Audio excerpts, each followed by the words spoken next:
One of the areas of improvement Google made with its Pixel 7 and Pixel 7 Pro smartphones is with its video recording capabilities. Most people wouldn't consider the quality of recorded videos to be bad on previous Pixel smartphones, but they were far from great.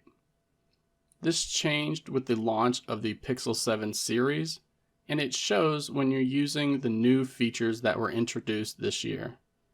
So if you're going to be recording action shots where the video would normally be very shaky and difficult to follow, you'll want to enable an active stabilization feature in the camera application beforehand. This can be done by first opening up the camera app and then making sure that you are in video mode. Now you're going to want to look for the shaky hand icon at the bottom right of the screen and tap it to bring up your options. By default, this is going to be set to standard, and this does add a little bit of stabilization to your videos. But we also have 3 other options to choose from.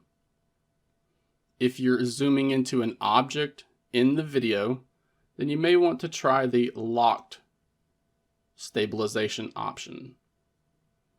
If you're wanting to create a nice panned shot of the horizon, then check out the cinematic pan option that you see there.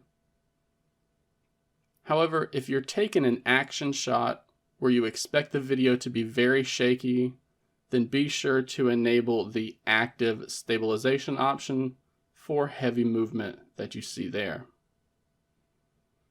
Even if you're planning to just walk down the street or navigate through a walking trail, then try this active stabilization mode to see how much it can improve the videos that you record on the Pixel 7 and the Pixel 7 Pro.